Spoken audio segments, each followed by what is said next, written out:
마가복음 1장 14절에서 15절입니다.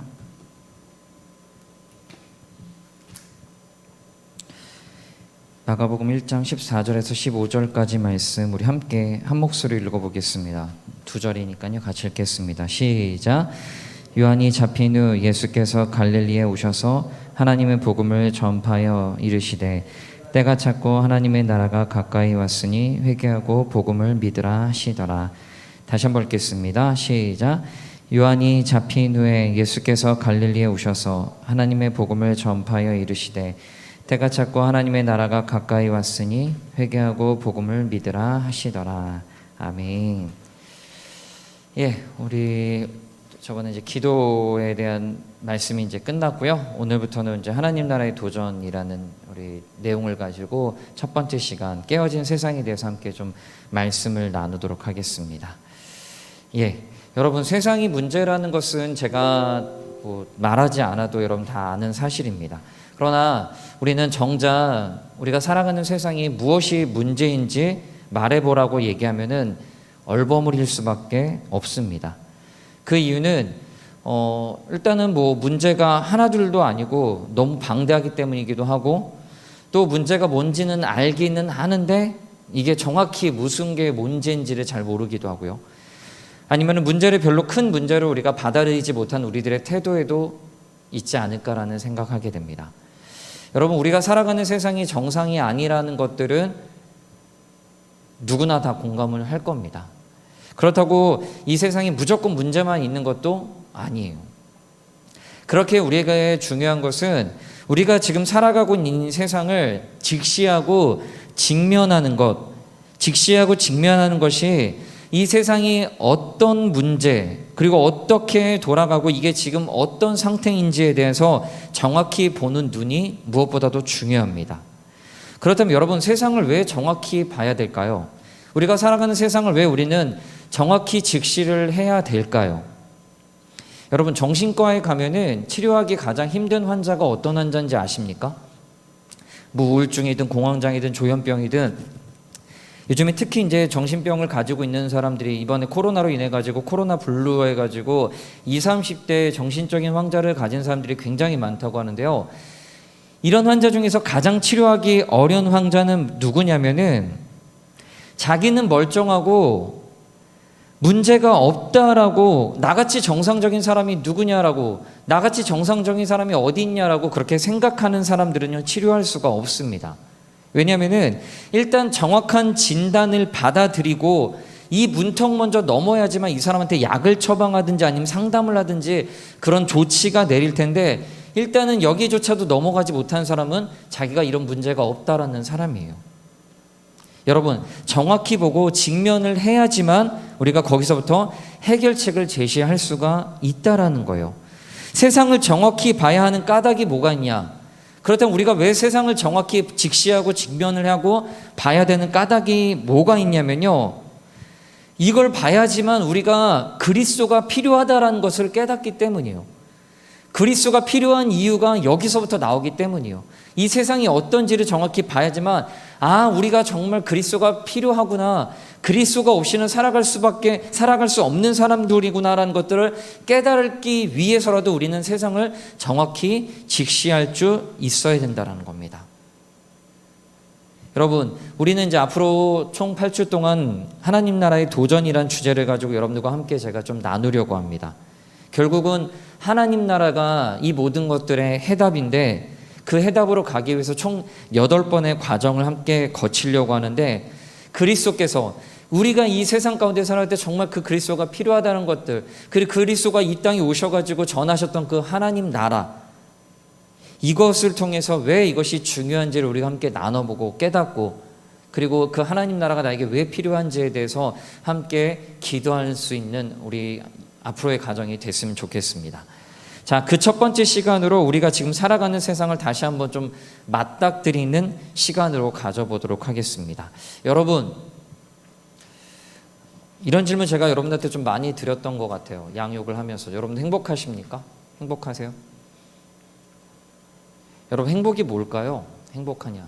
행복이 뭘까? 여러분들, 왜 이렇게 우리는 열심히 살아가고 있죠?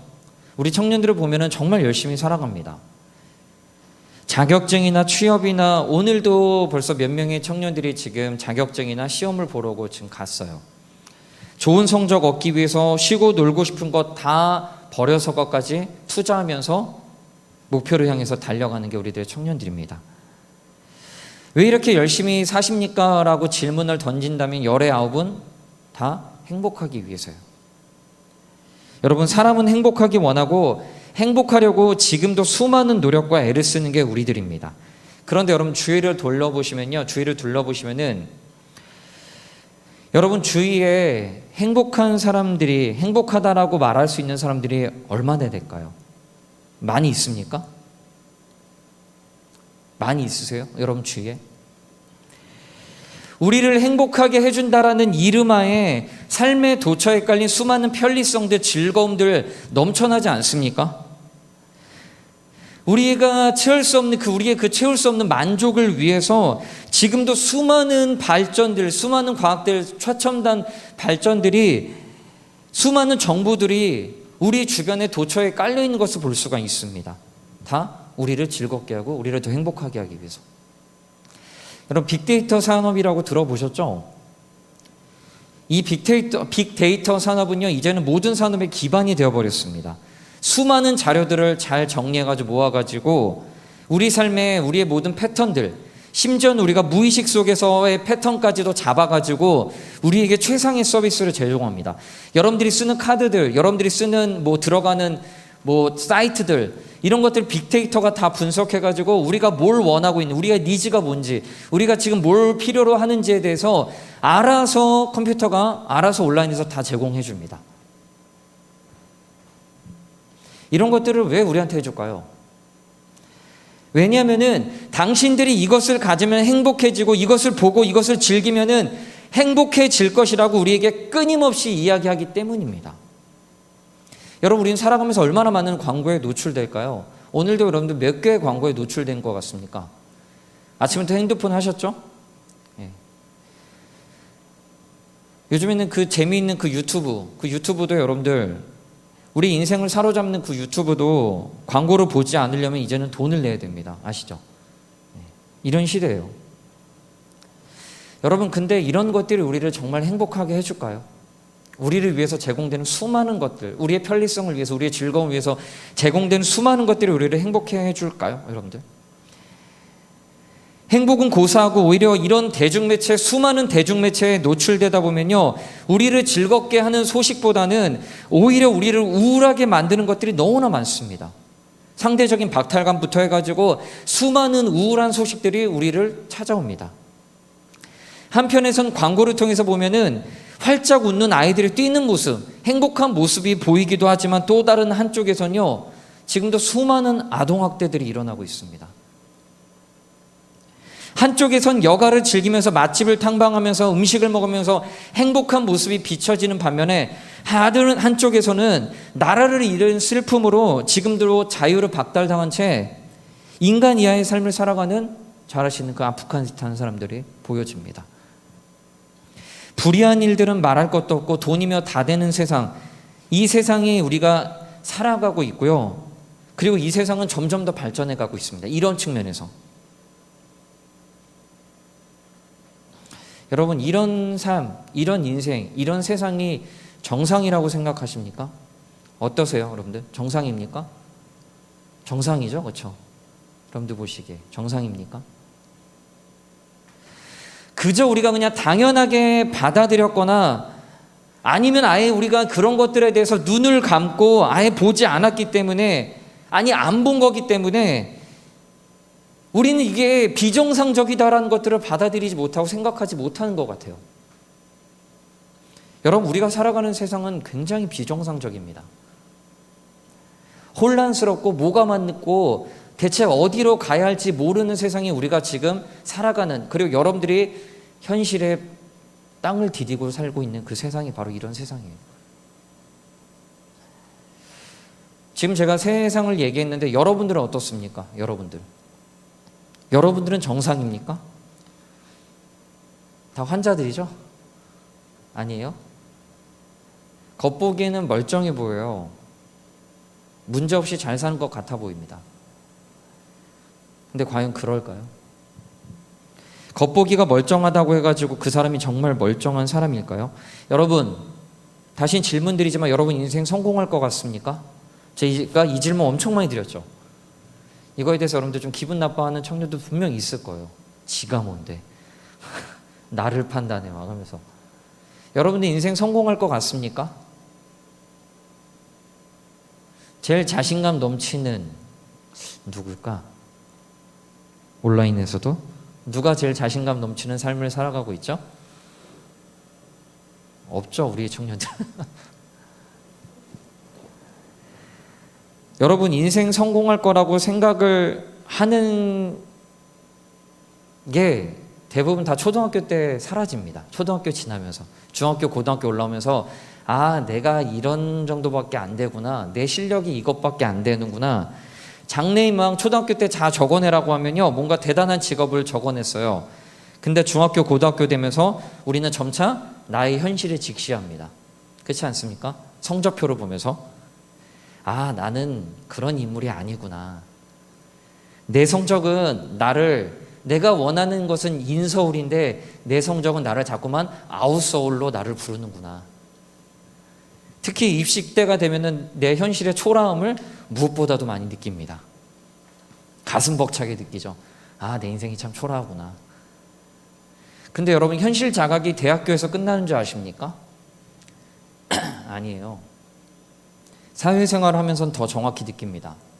좋은 기업에 취직해서 좋은 연봉 받으면서 인정받고 좋은 집, 좋은 가정 꾸리면서 살 것 같아요. 여러분들 그럴 걸 꾸미고 있죠. 그런 걸 꿈꾸고 있죠. 그런 현실이 어떻습니까?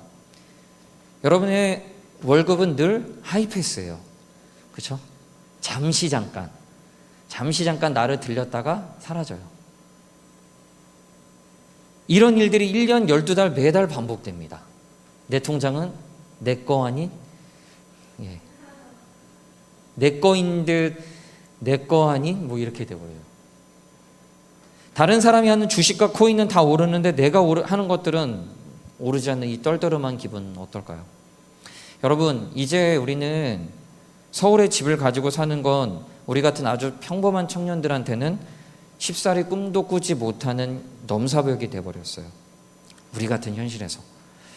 기가 막히더라고요. 어제도 집값을 어디를 봤는데 서울에 큰 아파트도 아니에요. 20평밖에 안 돼요.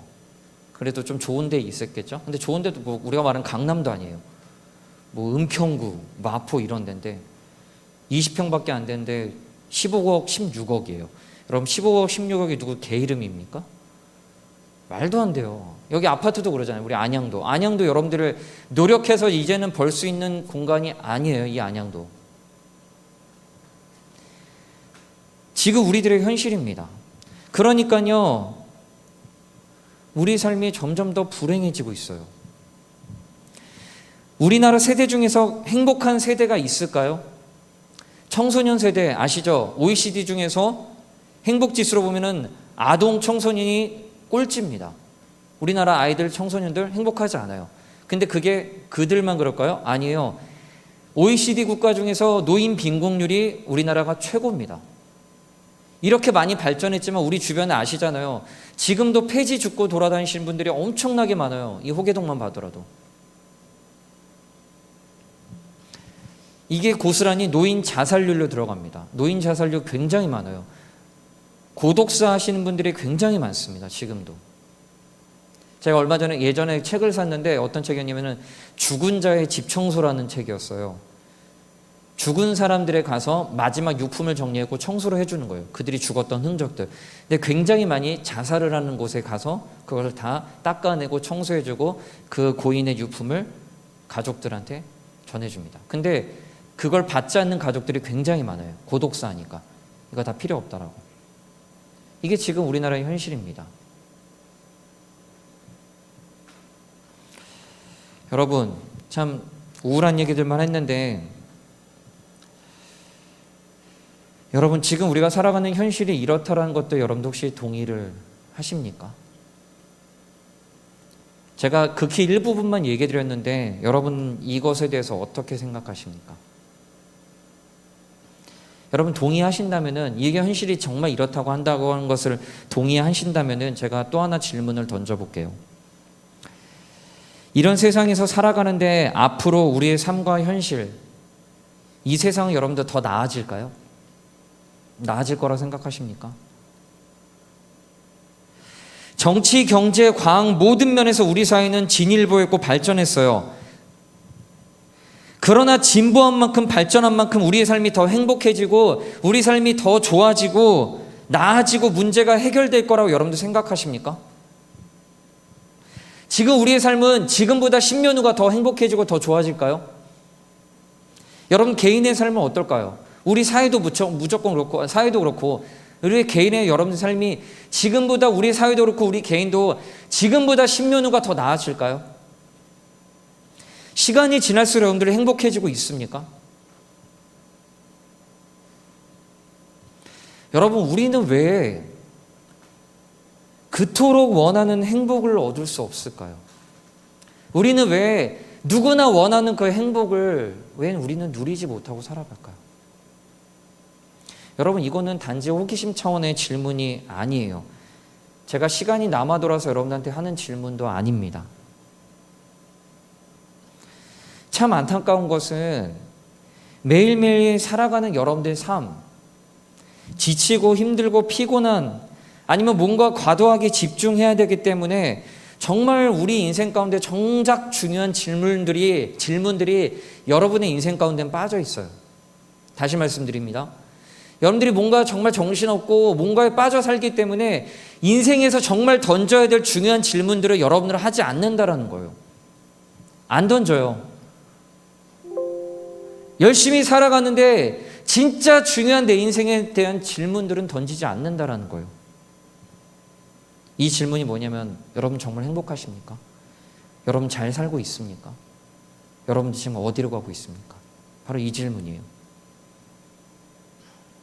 여러분 이 질문 던져셔야 돼요. 여러분 스스로한테 던져보셔야 돼요. 여러분 아직 어려서 괜찮다고요? 나는 상관없다고? 20대 초반이니까? 아직 한창이니까? 아직 앞길이 한창이고 더 즐길 나이기 때문에 여러분도 괜찮습니까? 여러분 아셔야 돼요. 우리의 삶은요, 하루하루 소비되는 삶입니다. 하루하루 죽어가는 삶이라는 거 여러분 기억하셔야 돼요. 우리 인생의 개인적인 종말이 언제 찾아올진 누구도 장담 못합니다. 미안하지만. 저도 아직도 멀게 느껴지긴 해요, 솔직히. 근데 아플 때마다, 힘들 때마다 한 번씩은 느껴집니다. 아, 예전 같지 않구나. 저도 20대 때 여러분보다 더 한창이었어요. 여러분 비교할 수 없습니다. 저는 뭐 날라다녔어요. 근데 지금은 몸뚱아리가 이렇습니다. 고작 40도 안 됐는데. 저 요즘에 정말 힘들어요. 제가 말했잖아요. 웃으면서 얘기하지만 저 지금 하루하루 살아가는 게 저한테는 좀 굉장히 조금 힘들고 좀 고통입니다. 난데없이 찾아온, 말씀드렸죠. 불청객 때문에 지금도 힘들어요. 아까도 저에서 찬양하는데 갑자기 찾아와요, 불안이. 아까 좀 나가고 싶었어요. 나가가지고 이 소리가 안 들리는데 좀 가고 싶은데, 그렇다고 제가 나가면 여러분들 어떻게 돼요? 지금 2시 예배 지금 드려야 되는데 제가 사라지면 안 되니까 굉장히, 이게 또 언제 치유될지도 모르고 이게 다 난다라는 보장도 죄송합니다. 제가 맨날 아픈 소리 해가지고 저 움직이는 병동이더라고요. 저는 되게 멀쩡하고 건강한 줄 알았는데 제가 요즘 이명 때문에 굉장히 고생하고 있어요. 24시간 제 귀에서 계속 뭐가 들립니다. 잘 때 빼고는. 오늘은 이 되게 좀 거슬린 소리가 저를 좀 굉장히 힘들게 하는데, 며칠 전에는 월요일에서 화요일 넘어가는 새벽에는 제가 한숨도 못 잤어요. 방에서 3시까지 눈 멀뚱멀뚱 떠 있다가 또 제가 또 잘못했던 그 전날 제가 커피를, 요즘 안 마셨는데 커피를 먹어가지고 귀 소리도 이런 데다가 3시까지 못 자고 있다가 새벽에 3시에 거실에 나가고 1시간 동안 책 보다가 또 잠이 안 와가지고 웃긴 거 뭔지 알아서 4시에 밖에 나갔어요. 그 새벽에 밖에 나가지고 2시간 동안 거리를 헤매고 다녔어요. 그리고 한 6시 다 돼서, 새벽 6시 다 돼서 공원에 갔습니다. 공원에 가서 제가 뭘 할게요? 졸려가지고 잘 공간을 찾았어요. 노숙자산인데. 맨 처음에 거기 어린이 놀이터가 있거든요. 어린이 놀이터 요즘에 보면 그 원통 아시나요? 중간에? 그걸 찾았어요. 거기 가면 사람이 안 보겠지 하고 해가지고 그래서 찾아다니는데 원통이 있어가지고 갔는데 그 전날 비가 와가지고 다 젖어 있었던 거예요. 그래서 안 되겠다 싶어서 그냥 벤치에 앉아가지고 할머니가 제 옆에 있었는데 거기서 20분 자고 왔습니다. 진짜 노숙자처럼. 그리고 집에 와가지고 또 다행히 또 잠들어가지고 이렇게 다음날 출근했었는데 자신만만했어요. 저도 체력에 대해서 진짜 별 문제가 없었고 그래서 제가 요즘에 되게 무리하는 청년들 되게 걱정해요. 막 미친 듯이 지금도 달리는 청년들 굉장히 많은데 여러분들 그러지 마세요. 지금은 괜찮은데 나중에 진짜 탈납니다. 몸 생각하셔야 돼요, 진짜. 죄송합니다. 개인적인 간증을 해가지고 죄송한데 우리의 삶이 이렇다라는 거예요. 우리 몸이 이렇다는 거예요. 자신만만하지만 아니에요. 죽음 앞에서는 문제없고 아무렇지 않는 인생이 여러분들 없습니다. 그리스도인들 상관없다고요? 아니에요. 나는 교회 다닌다고 이건 나와 상관없는 문제라고 그저 그렇게 여러분 넘기실 겁니까? 교회를 다니면서도 정작 중요한 질문을 던지지 않고 살아가는 사람들을 너무나 많이 보게 돼요. 명목상 그리스도인이지 세상의 가치관과 세상의 질문에는 어떻게든 답을 하려고 하지만 우리 인생의 진짜 중요한 질문에는 눈 감아버리고 있는 그게 우리들의 모습 아닐까요? 여러분의 삶은 너무나 소중합니다. 그저 그렇게 소비되고 사라지기에는 우리의 인생이 너무나 소중하다라는 거예요. 전도서에 보면 굉장히 재미있는 말씀이 나옵니다. 한번 좀 띄워주세요. 우리 함께 좀 읽어볼까요? 같이 읽어보겠습니다. 시작. 지혜로운 사람의 마음은 초상집에 가 있고 어리석은 사람의 마음은 잔치집에 가 있다. 여러분 이해 가십니까? 지금 이 전도서의 저자가 바보라서 잔치집이 초상집보다 더 즐겁다라고 몰라서 이야기하는 걸까요? 여러분 대부분의 사람의 마음은 초상집보다는 잔치집에 가 있습니다. 그러나 지혜로운 사람은 오히려 자기의 마음이 초상집에 가 있다라고 얘기해요. 왜냐하면 우리의 삶이 죽음에 더 가깝기 때문에. 지혜로운 사람은 진짜 인생을 아는 사람이에요. 삶의 즐거움은 잠깐이고 인간이 겪는 고통 그리고 죽음이 오히려 우리에 더 가깝다는 것을 전도자는 알았기 때문에 분명히 알았기 때문에 우리한테 이렇게 이야기하는 것입니다. 전도서의 이야기는 결국 우리의 인생이 어떻다라는 것을 분명히 이야기해주고 말해주고 있어요. 여러분 이게 바로 우리들의 인간의 실존이고 바로 이 사회입니다. 우리가 맞닥뜨리고 여러분들이 발을 밟고 살아가는 이 사회입니다. 제가 왜 이전까지 이렇게 이 세상에 대해서 이 사회에 대해서 제가 이렇게 주구장창 이야기했습니까? 왜 이야기했을까요? 그 이유는 바로 이거예요. 우리의 인생은 결코 정상적인 인생이 아니라는 거예요. 다시 말씀드리지만 그리고 우리에게는 죽음이란 게 언제 불쑥 고개를 들고 찾아올지 모릅니다. 이 모든 것들을 우리가 인식해야 되는 이유는 분명히 깨달아야 되는 이유는 뭐냐면은 우리가 우리 자신에게는 소망이 없다라는 것들 이런 사회 가운데 살아가면서 개인적으로 우리도 이렇게 살아가면서 우리 자신한테는 소망이 없다는 것들을 여러분들이 알아야 되기 때문이에요.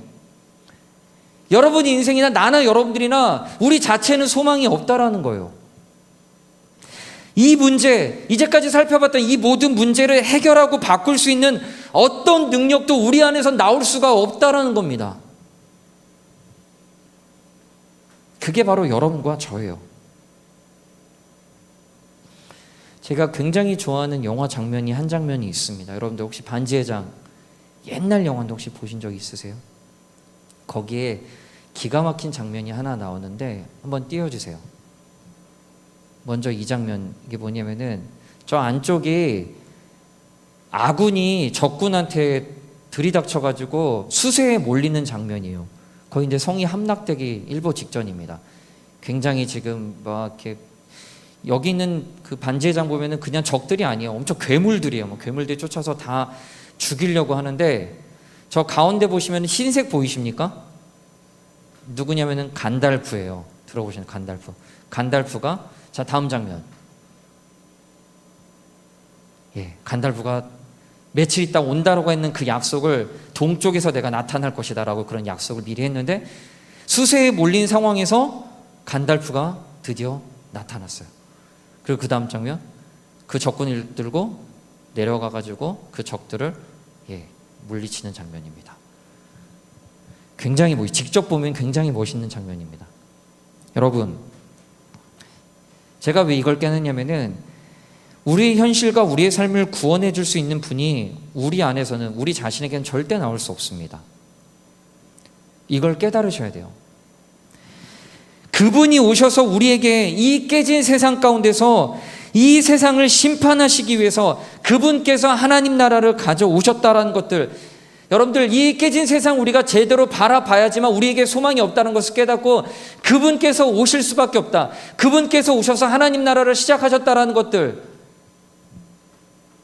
이걸 우리가 받아들일 수 있다는 겁니다. 그래서 제가 이제까지 깨진 세상을 여러분들한테 주구장창 설명을 드린 겁니다. 여러분 이해 가십니까? 이 깨진 세상을 위해서 예수님께서 하나님 나라를 가져오셨고 예수님께서 하나님 나라를 시작하셨습니다. 소망 없는 이 세상 가운데서 하나님께서 친히 오셔서 하나님 나라를 시작하셨고 우리들에게 하나님 나라를 보여주셨습니다. 오늘 본문이 이것을 우리한테 정확히 말해주고 있어요. 오늘 본문 다시 한번 읽어보겠습니다. 마가복음 1장 14절에서 15절 말씀 다 같이 시작. 요한이 잡힌 후 예수께서 갈릴리에 오셔서 하나님의 복음을 전파하여 이르시되 때가 찼고 하나님 나라가 가까이 왔으니 회개하고 복음을 믿으라 하시더라. 예수님께서 하나님 나라를 가지고 오셨어요. 시작하셨어요. 이 깨진 세상 가운데. 그렇다면 하나님 나라는 여러분 뭘까요? 이것이 바로 우리가 앞으로 8주 동안 배울 내용입니다. 지금 다 말씀드리면 재미없겠죠? 8주 동안 차근차근 이 하나님 나라에 대해서 저와 함께 배우도록 하겠습니다. 여러분, 오늘 저는 여러분들과 함께 이 세상을 잠깐이지만 좀 직면하는 시간을 가졌습니다. 여러분, 문제의식을 가진 사람만이 변화를 추구할 수 있어요. 여러분들이 괜찮다고 하면 여러분 절대 변화될 수 없습니다. 나는 아무것도 없어. 나는 소망이 없다. 나는 정말 문제투성이다. 나는 죽을 수밖에 없는 죄인이다라는 것들을 깨달을 때, 인식할 때 여러분 거기서부터 우리는 진정으로 예수 그리스도를 필요로 하게 됩니다. 우리가 살아가는 세상이 깨진 세상이다라는 것들을 분명히 인식한 것부터 여러분 시작합니다. 깨진 세상 가운데서 우리에게 정말 필요한 것이 무엇인지 그것을 분명히 깨달을 수 있는 우리 청년들이 되기를 부탁드립니다. 여러분, 우리한테는 소망이 없어요. 우리 자체에는 아무런 기대할 것이 없습니다. 우리는 외부로부터 오는 그분께서 가지고 오신 그 하나님 나라, 그것을 우리가 진정한 우리의 구원으로 받아들이고 소망할 때 거기에서 진정한 소망이 생긴다는 것들을 다시 한번 기억할 수 있는 우리 청년들이 되기를 부탁드립니다. 기도하겠습니다. 하나님, 우리 청년들을 붙들어 주시옵소서. 우리가 소망 없는 사람이다라는 것들을 머리가 아니라 진짜 가슴으로 경험할 수 있도록, 진짜 경험되진 신앙이 될 수 있도록 하나님께서 은혜를 허락하여 주시옵소서. 감사드리며 사랑이 많으신 예수님의 이름으로 기도합니다. 아멘.